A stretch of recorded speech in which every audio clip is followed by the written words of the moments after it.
8, eso es donde estamos en esta travesía por esta carta. Yo les mencioné el domingo anterior que a partir de este momento, pues nosotros estaríamos como tomando otro rumbo donde podríamos apreciar mucho mejor las grandes bendiciones que Dios nos ha dado a través de su Hijo. Y ciertamente el capítulo 8 de Romanos como que va en una dirección distinta, en un sentido, como Pablo venía hablando, y quizás la palabra no es distinta, sino como que viene concluyendo y viene dándole forma a una serie de enseñanzas que él había introducido, pero que no había podido expandir hasta donde lo hace ahora en el capítulo 8. Recuerda que en el capítulo 6 el apóstol Pablo responde al argumento de si nosotros somos salvos por gracia, ¿no sería esa gracia una forma de aumentar entonces la pecaminosidad del hombre? Y Pablo responde con su frase típica de ningún modo. Y en el capítulo 7 entonces nos encontramos con otro argumento, y es que si el apóstol Pablo había dicho, ¿verdad?, que la ley no podía salvarnos, entonces es la ley pecaminosa. De eso habla el 7:7 de Romanos, y Pablo responde en ese mismo versículo 7 de capítulo 7 y dice otra vez, de ningún modo. Entonces el capítulo 6 o los capítulos 6 y 7 de Romanos son vitales para que tú y yo podamos entender mucho mejor la buena noticia que trae el capítulo 8, las múltiples buenas noticias que encontraremos en el capítulo 8. Recuerda que en la primera mitad del capítulo 6 el apóstol Pablo nos mostró de qué manera nuestra unión con Cristo, infinita, inseparable, nos libertó de la esclavitud del pecado. Pero cuando llegamos al capítulo 7, nosotros comenzamos a ver que a pesar de esa libertad que tenemos en Cristo y por la unión con Él, que hay una lucha continua que todavía se mantiene. Y de hecho, el mismo apóstol Pablo en 7:15 nos deja ver parte o la intensidad o la frustración con esa lucha, cuando él dice, porque lo que hago no lo entiendo. Porque no practico lo que quiero hacer, sino lo que aborrezco, eso hago. En vista de eso, entonces, Pablo como que va cerrando el capítulo 7 y al final él como que da un clamor o escuchamos un grito de desesperación de parte de Pablo cuando él dice en el versículo 24, miserable de mí, ¿quién me libertará de este cuerpo de muerte? Pero inmediatamente Pablo da otro grito, pero esta vez de esperanza, y nos dice, pero gracias a Dios por Jesucristo, Señor nuestro. Y vimos todo eso el domingo pasado. Ahora, mucha de esta teología pesada que hemos estado revisando y que nos trajo condenación después de la transgresión de Adán y Eva, es la que Pablo va a usar ahora para ayudarnos a ver cómo todo eso resultó en las enormes bendiciones de que nos habla el capítulo 8 de esta carta. En el capítulo 7, el capítulo anterior, el énfasis del apóstol Pablo estuvo en la ley. Tanto es así que en el original la palabra ley y sus sinónimos son repetidos 31 veces. ¿Cuál es el rol que realmente juega la ley en la vida de los hombres o en la vida de los creyentes? Pero ahora, en el capítulo 8, Pablo, pensando en ese giro que le está dando, el énfasis de Pablo no está en la ley.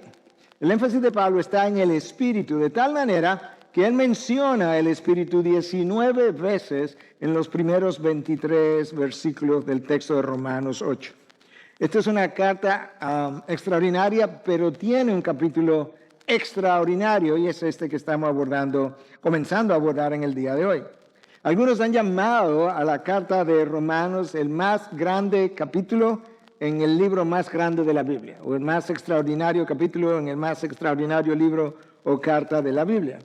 Otros han titulado a este capítulo el santuario interno de la catedral de la fe. ¿Te imaginas? Todavía otros han pensado y lo han llamado el árbol de la vida del Edén, del jardín del Edén. Y como si eso fuera poco, todavía algunos lo han considerado como el pico más alto de la cordillera. Es como que Romanos tiene tanta teología, es tan extraordinario que es toda una cordillera, pero en esa cordillera hay un pico más alto que todo, y es este capítulo 8. Y tú comienzas a percatarte, tan pronto tú lees los primeros versículos del capítulo 8, de que realmente es así, como que tú estás entrando en un terreno nuevo con cosas como extraordinarias por las que leemos en dicho capítulo. Y con eso yo quiero invitarte a que leas el capítulo 8, versículos del 1 al 5, aunque solamente vamos a cubrir los primeros 4, pero lo dejo ahí como conexión para el próximo mensaje que continúe. Por tanto, versículo 1, ahora no hay condenación, y ya esa frase está llena de significado para los que están en Cristo Jesús. Los que no andan conforme a la carne, sino conforme al Espíritu. Porque la ley del Espíritu de vida en Cristo Jesús te ha libertado de la ley del pecado y de la muerte. Pues lo que la ley no pudo hacer, ya que era débil por causa de la carne, Dios lo hizo enviando a su propio Hijo en semejanza de carne de pecado y como ofrenda por el pecado, condenó al pecado en la carne para que el requisito de la ley se cumpliera en nosotros, que no andamos conforme a la carne, sino conforme al Espíritu.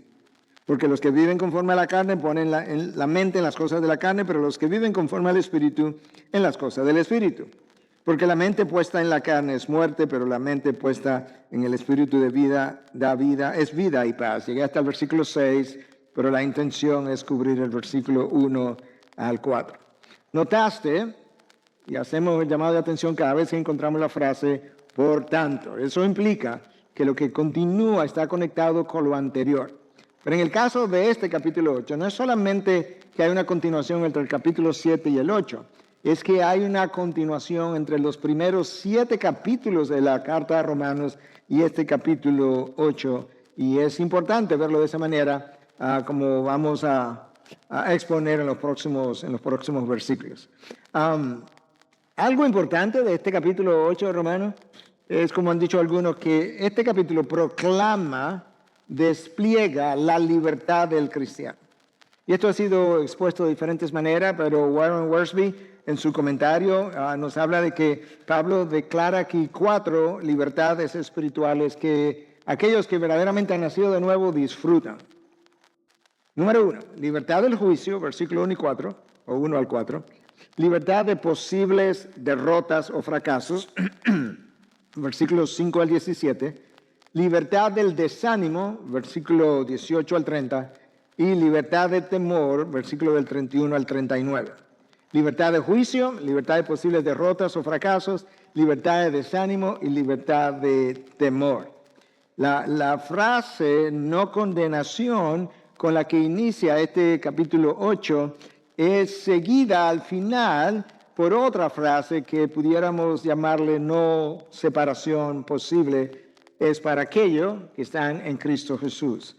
Es como 2 portalibros, no condenación y terminando con no separación.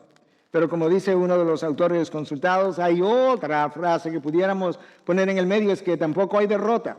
Y eso es impresionante, que tú tengas en un capítulo que te enseñe que si verdaderamente estás unido a Cristo, pues no hay condenación, pero tampoco hay separación y tampoco hay derrota en el caminar hacia la gloria. Y eso es cierto para la persona que ha nacido de nuevo. Ella puede tropezar, ella puede incluso caerse, pero no puede ser derrotada completamente. Y eso fue posible debido a la muerte y resurrección de nuestro Señor Jesucristo. La victoria de Cristo sobre el pecado, sobre la muerte, es tu victoria. Pero esa victoria es obra del Espíritu Santo en Cristo mismo y en nosotros.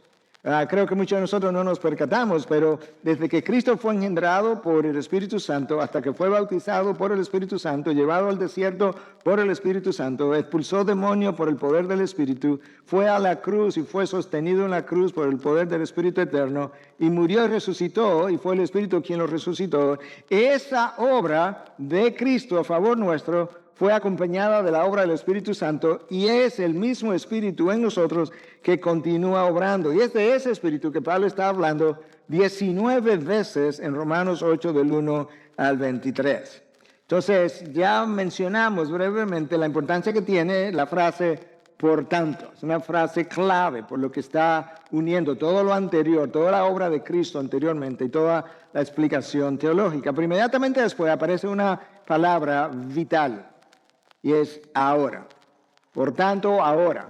¿Qué tú quieres decir con ahora, Pablo? Hace 2000 años, ahora. ¿Pero qué quiere decir ese ahora?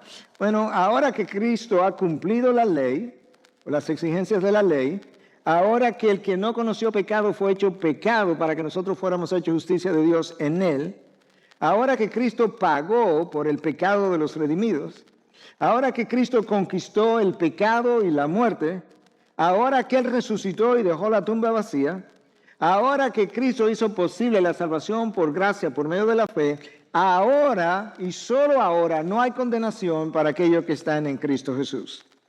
Ahora y solo ahora. Esa es una frase clave para ti y para mí. Pero inmediatamente después de ese por tanto y de ese ahora aparece otra frase clave que es el título del mensaje: no hay condenación. Y es importante que podamos entender esa frase también en su contexto de hace 2000 años.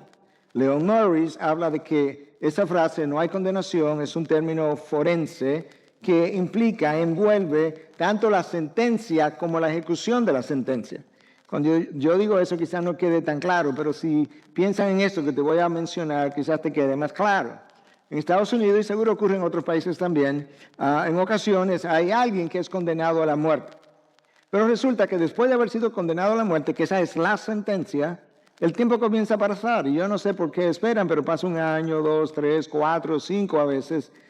Y de repente, esa sentencia de muerte es cambiada por el juez y ya no va a terminar en la muerte, sino que es cambiada a una pena perpetua. Va a estar preso hasta el final de sus días. Entonces, la ejecución de la sentencia no fue llevada a cabo. Hubo una sentencia, la ejecución no fue llevada a cabo y fue cambiado por otra cosa.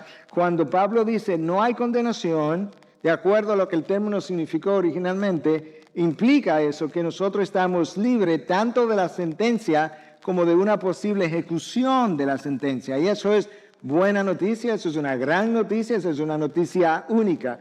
Y es una noticia que tú solamente puedes alcanzar bajo el nombre de Cristo. Bajo ningún otro nombre debajo del cielo tú puedes encontrar una salvación por medio de la fe, por medio de la gracia a través de la fe, como la que encuentras en Cristo. Cuando Cristo dijo, consumado es, ya todo fue hecho de una vez y para siempre, cumplido allí en la cruz, por la eternidad, por todos los siglos, para todos sus elegidos, ya no había nada más que hacer. Hecho es la palabra clave en la fe cristiana, y menciono eso porque en todas las demás religiones tú tienes que hacer para ganarte la salvación. En el cristianismo se nos dice, se nos enfatiza el hecho de que Cristo ya lo hizo todo, lo terminó todo, y ahora lo que yo necesito hacer es responder a lo que Él hizo.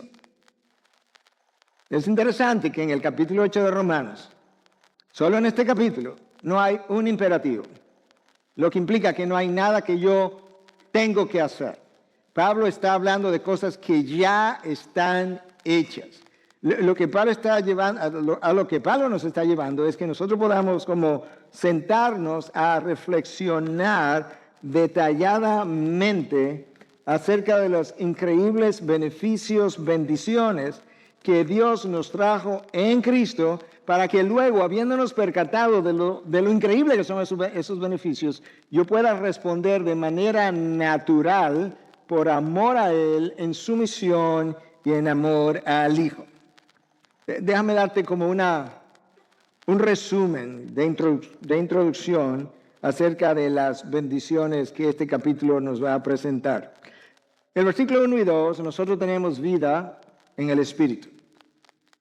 Del versículo 5 al 11, nosotros vemos que tenemos santificación por medio del Espíritu. Versículo 12 al 17 se nos dice que fuimos adoptados como hijos de Dios a través del mismo Espíritu. Versículo 18 al 26, tenemos una esperanza por medio del Espíritu, aún en medio de la creación que gime con dolores de parto. Aún en medio de eso, hay una esperanza. Versículo 26 y 27, tenemos el privilegio de que el Espíritu interceda por nosotros, y se nos dice también que nos enseña a orar. ¿Te imaginas que Dios tomó la tercera persona de la Trinidad, la puso dentro de ti, y esa persona en cuanto a la oración va a hacer 2 cosas? Número 1, te va a enseñar a orar, y número 2, cuando tú no estés orando correctamente, ella va a interceder por ti con gemidos indecibles, de manera que es Es como indescriptible que tú tengas un abogado frente al Padre que se llama Cristo Jesús y tenga un espíritu dentro de ti que intercede por ti con gemidos indecibles. En los versículos 28 y 39 se nos habla de la confianza que tenemos en Cristo, de que nuestra salvación ha sido asegurada permanentemente y es imposible de ser perdida. ¡Wow! Entonces, para nosotros, que no tenemos condenación, lo que implica es que Cristo nos liberó de la maldición de la ley, de las exigencias de la ley, maldición de la ley, exigencias de la ley, de la corrupción de mi naturaleza pecadora, que no podía cumplir la ley, y por tanto nos libertó de la esclavitud del pecado. Ahí comenzamos esta mañana cantando Hay libertad. Yo menciono eso porque muchos de nosotros conocemos las doctrinas, como que Cristo nos libertó, cantamos la doctrina, hay libertad, pero nosotros no entendemos las implicaciones de la doctrina. Y eso es uno de los problemas con el cristiano, que al no entender las implicaciones de la doctrina, ni le echa mano, por así decirlo, a las bendiciones que las doctrinas proveen, ni las vive, ni honra a Dios al entender las implicaciones de las mismas.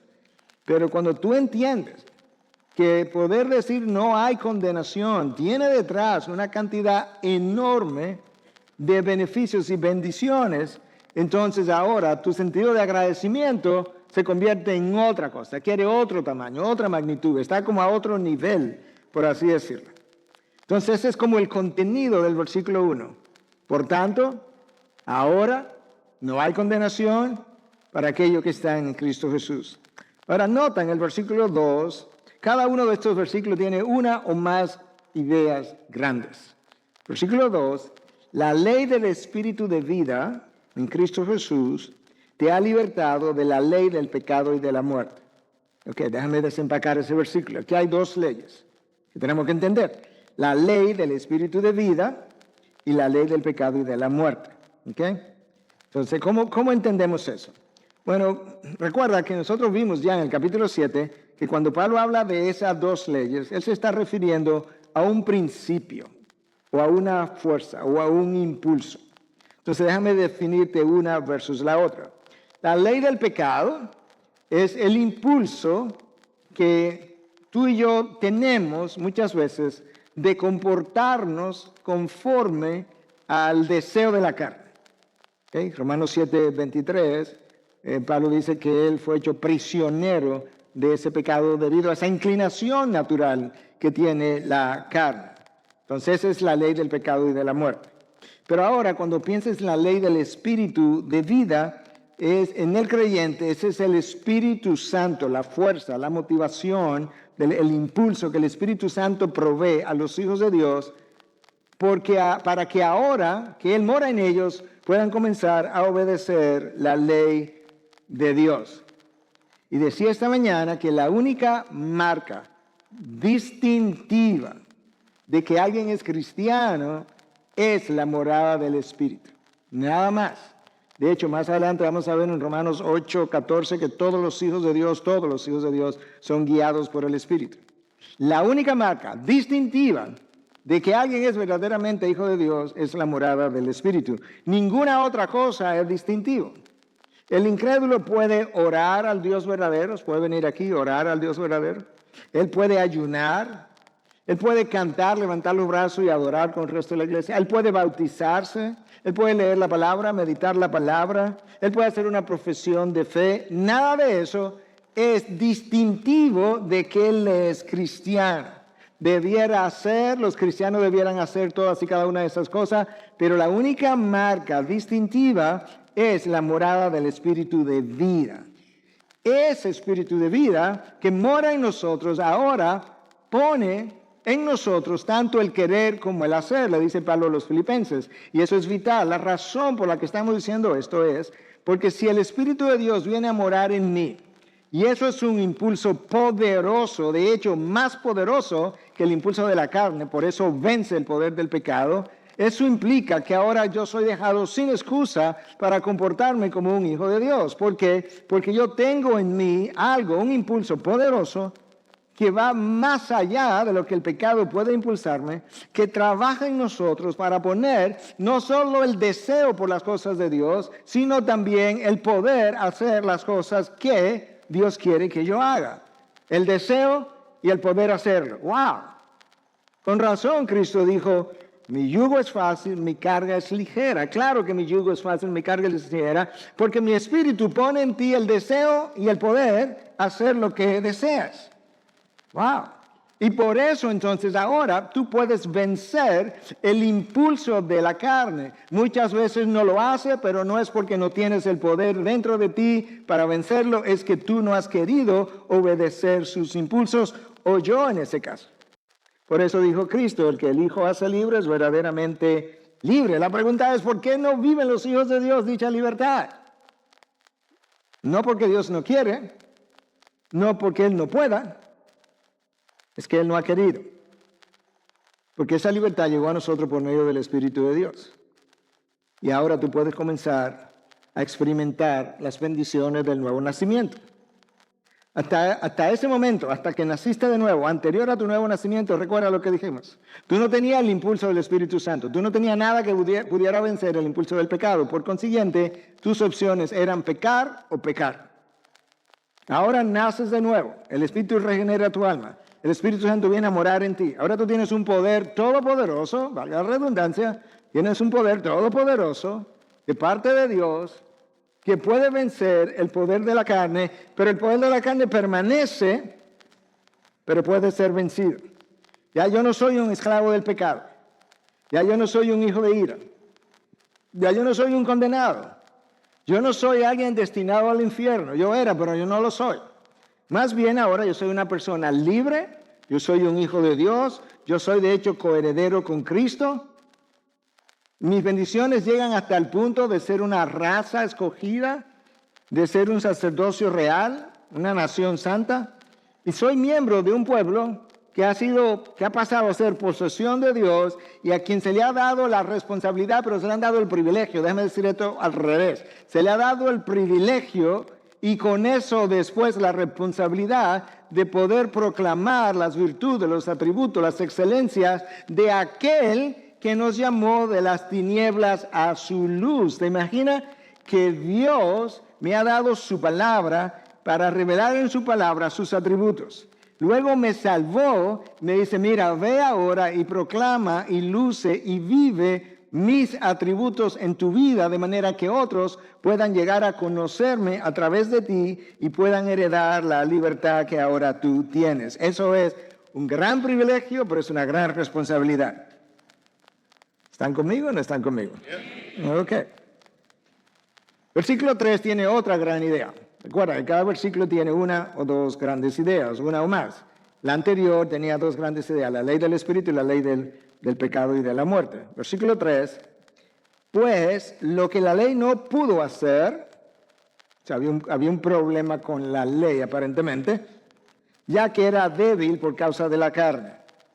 Dios lo hizo. Lo que la ley no pudo hacer, el problema que había con la ley, Dios lo venció, Dios lo hizo. ¿Cómo?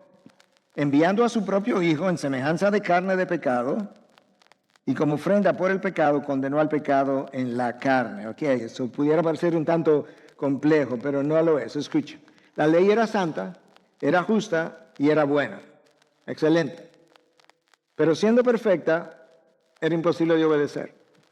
Entonces hay un problema. Siendo justa, no me podía justificar. Sigue el problema. Siendo santa, no podía santificarme. Sigue el problema. La ley puede decirme, oye, tú eres pecador, pero no me puedes salvar. Entonces el problema sigue. Había una incapacidad, no en la ley, pero relacionada a la ley, más bien relacionada a mi relación con la ley. No estaba en la naturaleza de la ley, estaba en la naturaleza de la carne. Escúchalo otra vez. Pues lo que la ley no pudo hacer, si la ley no pudo, ya que era débil por causa de la carne, ahí estaba el problema. Pablo no veía la ley como mala, sino como débil en relación a la carne. El problema estaba y está en nosotros, que no podemos obedecer la ley completamente. Entonces Dios conocía esa realidad. Y Dios, conociendo la realidad, todavía en el versículo 3 dice, ok, la ley no puede santificarlos, no puede perdonarlos, no puede salvarlos, no puede justificarlos ni salvarnos. Entonces, ¿qué hago? Bueno, el texto lo dice. ¿Qué hizo? A su propio Hijo. Envió. Dios lo hizo. O sea, lo que la ley no pudo hacer, Dios lo hizo. ¿Cómo? Enviando a su propio Hijo. Nota, su propio Hijo. En semejanza de carne, de pecado. Ok. No en carne de pecado. En semejanza de carne de pecado. Y como ofrenda por el pecado, condenó el pecado en la carne.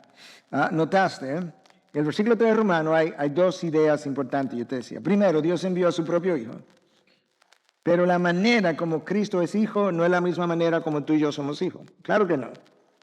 Cristo es hijo de Dios Padre por naturaleza. Cristo ha sido el Hijo de Dios desde la eternidad pasada, desde todo el tiempo, desde que Dios existe, que es siempre. Tú y yo somos hijos de Dios, pero no por naturaleza. Nosotros somos hijos de Dios por gracia y por adopción. Nosotros éramos hijos de ira, pero por gracia nos dio salvación y nos adoptó y pasamos a ser hijos. Esa es una diferencia entre Cristo y nosotros. Entonces, cuando Cristo vino, se encarnó y vino en semejanza de carne, como la nuestra, carne de pecado, pero sin pecar. La otra idea que está en el versículo 2 son las implicaciones de la muerte de Cristo en la cruz. ¿Por qué? Porque el texto del versículo 3, escucha lo que me dice. Y como ofrenda por el pecado, condenó al pecado en la carne. ¿Qué implica eso de que condenó al pecado en la carne?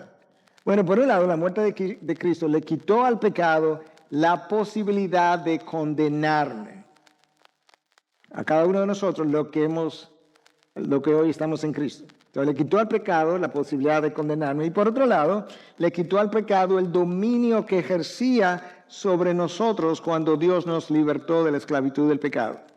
En otras palabras, después de la muerte de Cristo, cuando yo vengo a Él, en mi justificación y en la morada del Espíritu, que es inmediata a mi justificación, ahora yo adquiero un nuevo poder de tal forma que no soy esclavo del pecado porque yo puedo vencerlo en el poder del pecado, en el poder del Espíritu, empoderado por el Espíritu.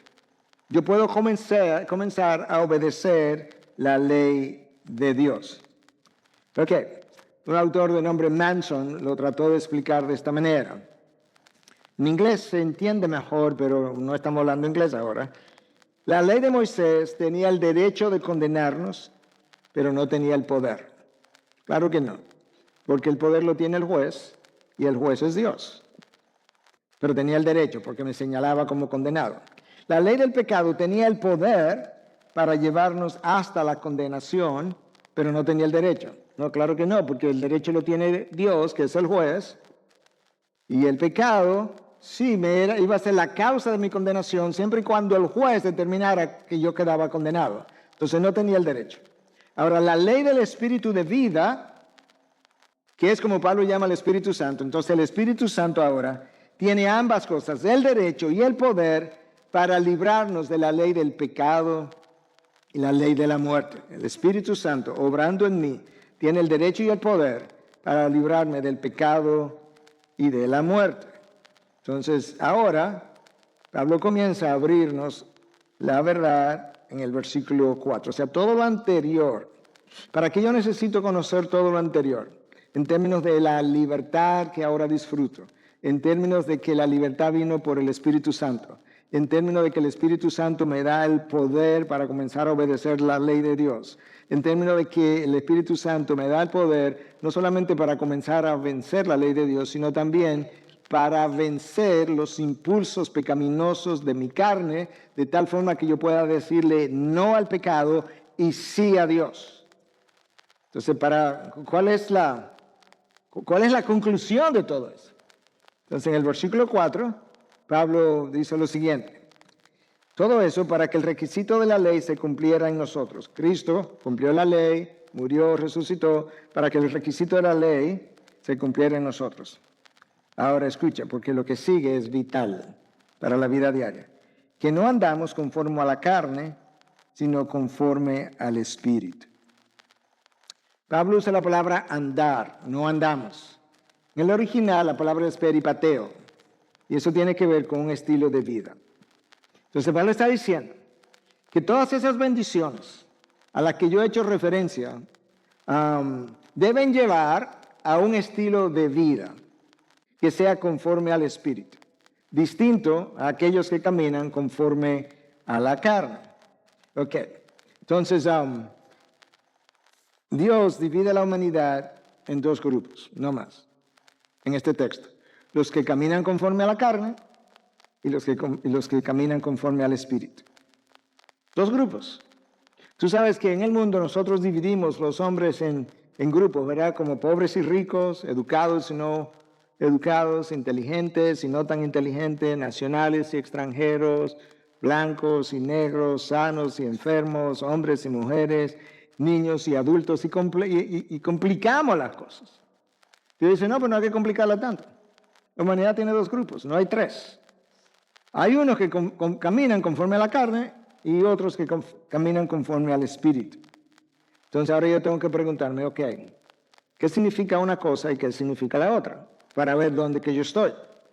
Bueno, déjame decirte lo que implica caminar conforme a la carne. No es tan simple porque es no sé si llamarle multiforme, multifactorial. Las definiciones son variadas, pero se complementan. Caminar conforme a la carne implica, entre otras cosas, caminar conforme a los deseos de la naturaleza caída. En otras palabras, cuando alguien me ve, no solamente en lo que yo dejo ver, sino cuando alguien me ve por dentro, que es Dios, yo estoy más frecuentemente caminando conforme a los deseos de la carne o conforme a los deseos del Espíritu. Implica, eso es como cuando vemos a alguien, si se ve externamente que camina conforme a la carne, es obvio, es evidente. Pero hay otras cosas que no son tan evidentes, que implica también vivir conforme a la carne, porque vivir conforme a la carne implica también un estilo de pensamiento, una forma de pensar, relacionadas a términos como fama, poder, dinero, prestigio, privilegios, posición, popularidad, apariencia exterior, la aprobación de los hombres, el qué dirán, la vergüenza que me da hacer algo indebido o algo que quizá incluso es sencillo, pero delante de los hombres, pero no me da vergüenza el pecado que cometo delante de Dios. Andar conforme a la carne implica también obedecer los impulsos pecaminosos de la carne y de la mente que maquina pecaminosamente lo que su carne le pide.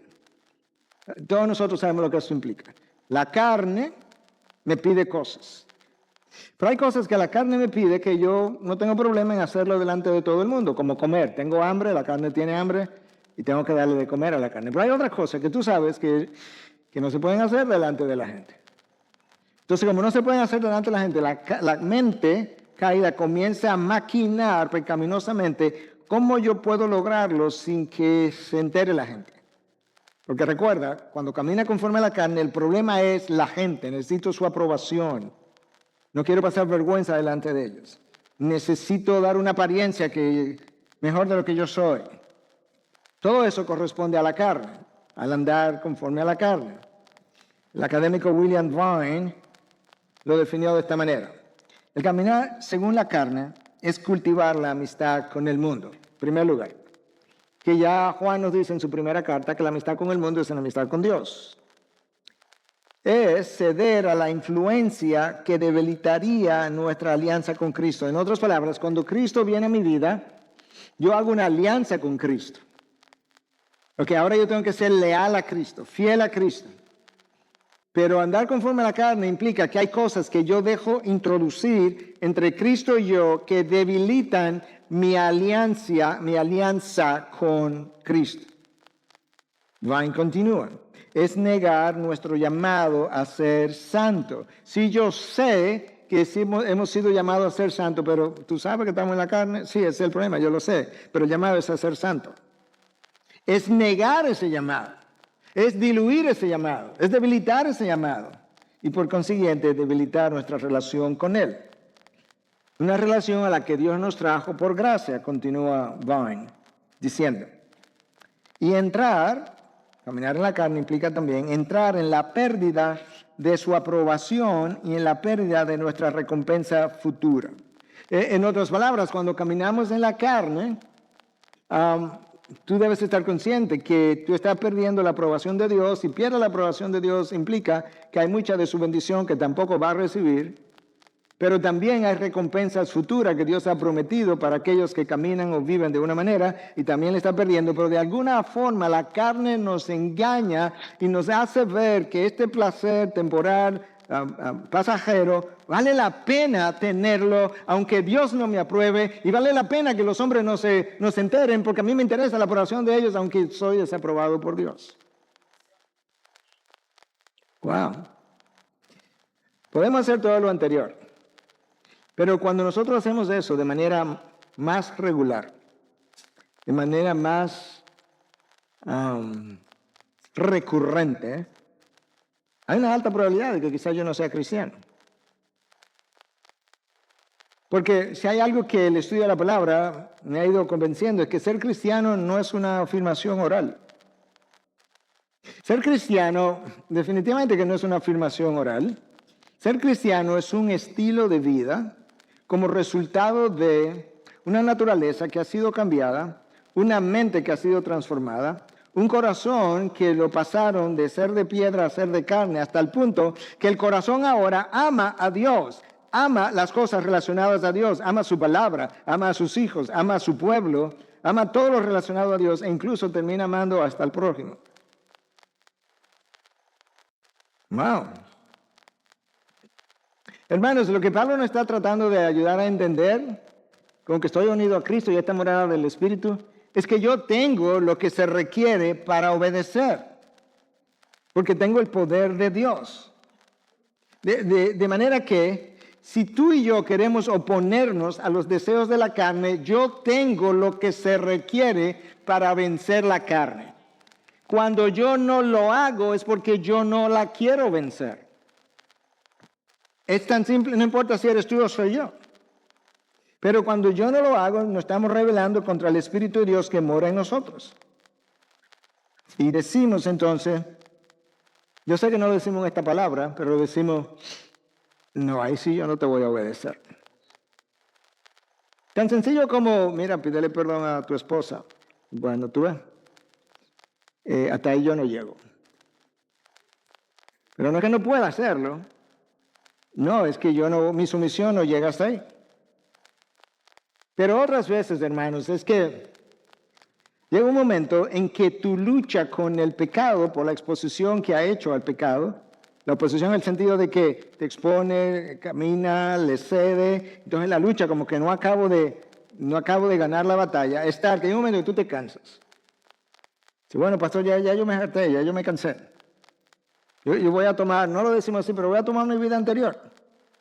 Ya, yo voy a tomar unas vacaciones del Espíritu Santo. No lo decimos así, pero con palabras sinónimas yo lo he escuchado múltiples veces en consejería. A lo cual el Espíritu pudiera decir, si fuera hablando en dominicano, bueno, si tú quieres tomar unas vacaciones de mí, tú eres grande y sabes lo que haces.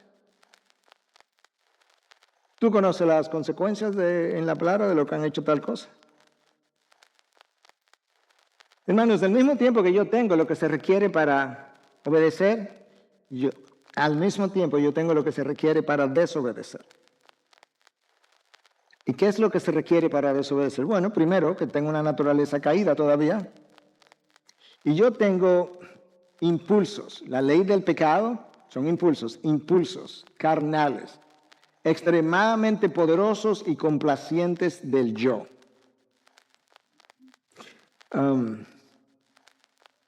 Complacientes del yo de tal manera, hermano, que te lo voy a decir de esta manera y luego voy a tratar de ver cómo lo apoyo en la palabra también.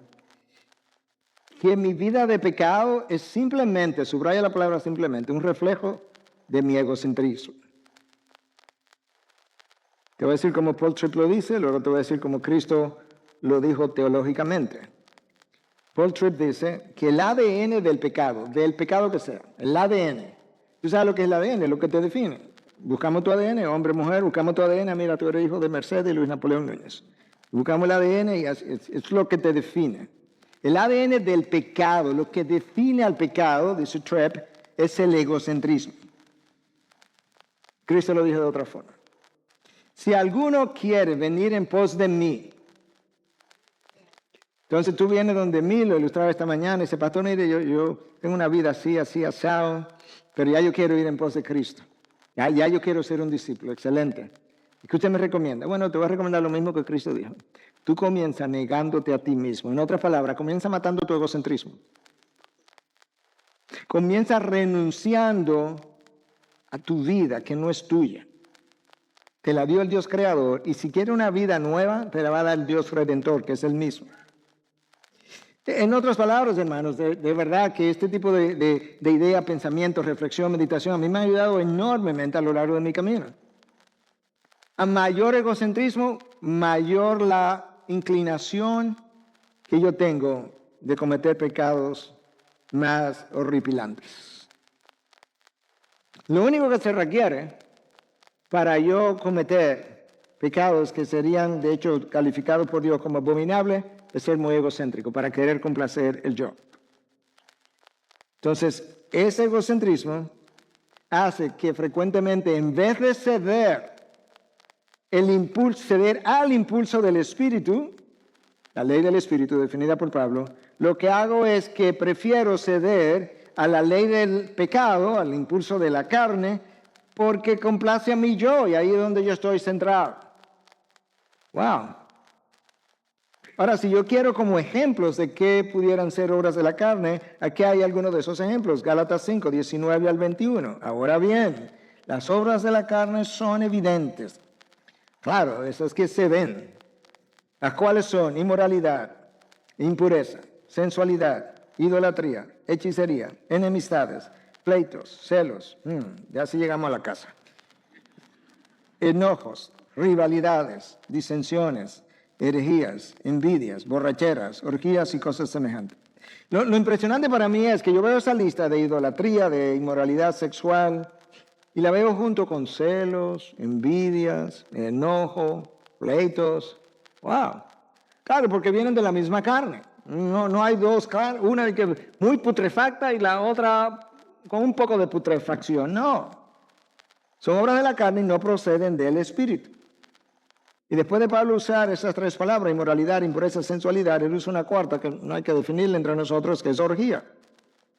En otras palabras, es el uso de la sexualidad humana sin freno hacia donde esta sociedad ha ido empujando, hacia donde las películas, las redes sociales y demás nos han ido empujando a una sociedad sin freno, de tal manera que yo le pueda dar rienda suelta a mi deseo pecaminoso igualmente sin freno. El problema es que esta sociedad de hoy le llama a eso libertad. Lo increíble es que cuando tú hablas con un cristiano, alguien que se entiende cristiano, pero que vive este tipo de libertinaje, no es infrecuente que él te diga, hey, no hay condenación para los que estamos en Cristo Jesús. Y cuando yo mencioné eso esta mañana, inmediatamente Dios trajo a mi memoria la historia de una pareja que Katy y yo conocimos. Nos juntábamos los viernes en la noche con varias parejas en un grupo de la iglesia. El esposo de esta pareja venía de un trasfondo de uso de drogas y de vez en cuando caía, y cuando su esposa lo confrontaba, él decía, ay, no hay condenación para los que estamos en Cristo Jesús. Y eso irritaba a la esposa.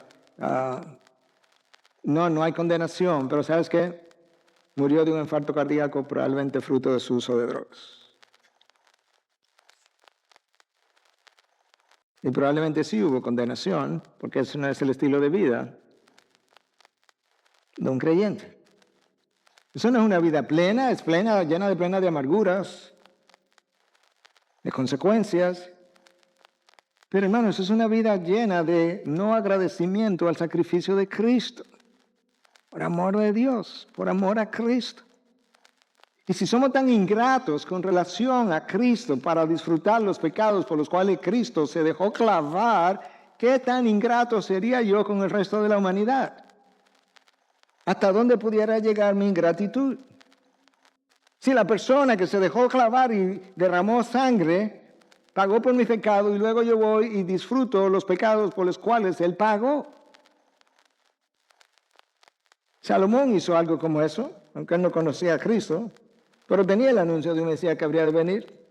Y vivió por un tiempo conforme a la carne. Yo creo que en ese tiempo él no estaba creyendo en Dios en ese momento.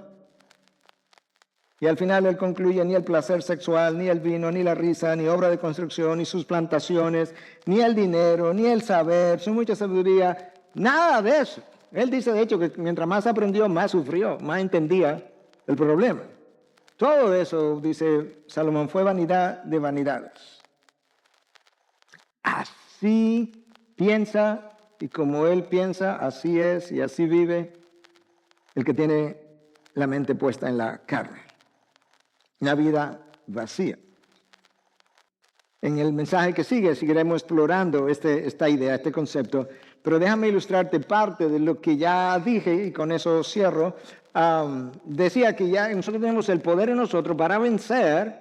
El impulso del espíritu es más fuerte que el impulso de la carne y por tanto yo tengo en mí la capacidad de obedecer los deseos del espíritu o el impulso del espíritu.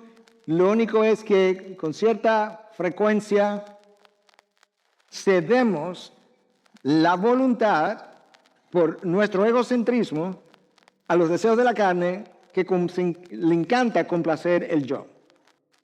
Y ahí está el problema, pero yo creo que esta ilustración es muy buena. Hay una primera parte de la instrucción que viene de William MacDonald en su comentario. Si tú dejas caer un objeto, el que sea, puede ser esto, un lapicero, ese objeto cae al piso atraído por la fuerza de la gravedad porque pesa más que el aire que lo podía suspender. Eso es verdad. Si yo tomo una ave, está muerta, y la subo y la dejo caer, el ave va a caer también porque pesa más que el aire que la podía sostener. Sin embargo, si yo tomo una ave viva y la levanto y la tiro al aire, tú verás como ella inmediatamente comienza a darle a sus alas para volar y se sostiene en suspenso y de hecho comienza a tomar altura cada vez más. Hasta ahí llega la ilustración de MacDonald. Aquí está mi aplicación. Si una persona no creyente trata de obedecer la ley, él va a caer al piso también porque la fuerza de gravedad del pecado, para llamarlo así, es más poderosa que la fuerza del deseo que él tiene de cumplir la ley. ¿Están conmigo? Si una persona que dice ser creyente, porque hizo ya una profesión de fe, pero no lo es, si ella trata de obedecer la ley, igualmente va a caer al suelo porque la fuerza de gravedad de su pecado es mayor que la fuerza del deseo que él tiene por obedecer esa ley. Ahora, si una persona regenerada, en quien vive el Espíritu de Dios, trata de obedecer la ley, va a notar que de repente él comienza a tener la habilidad de comenzar a obedecer esa ley y va a poder comenzar a volar en su vida cristiana. Pero nota también en la analogía que cuando el ave viva fue soltada, ella inmediatamente tuvo que comenzar a hacer un esfuerzo de mover sus alas para poder mantenerse en el aire y poder levantarse por encima de la atracción que la tierra le estaba haciendo. De esa misma manera, cuando tú tomas al cristiano y el Espíritu de Dios viene a morar en él no puede quedarse con sus alas cerradas. Él tiene que comenzar a mover las alas del Espíritu de Dios que mora en él de tal forma que él pueda comenzar a elevarse cada vez más, venciendo el poder del pecado que todavía mora en él, y mientras él más se eleva, más se acerca a la imagen de Cristo. Pero yo tengo que esforzarme con el poder o a través del poder que ya mora en mí. Y yo necesito rendir mi voluntad para que el mismo Espíritu entonces levante viento mientras yo muevo mis alas y el mismo viento del Espíritu me sigue levantando cada vez a mayor altura, cada vez más cerca de la imagen de Cristo, con lo cual yo tengo cada vez menos deseo de obedecer los deseos de la carne y estoy más lejos de lo que sería la fuerza de atracción de ese pecado. Y entonces yo puedo decir, estoy viviendo una vida conforme al Espíritu y no conforme a la carne.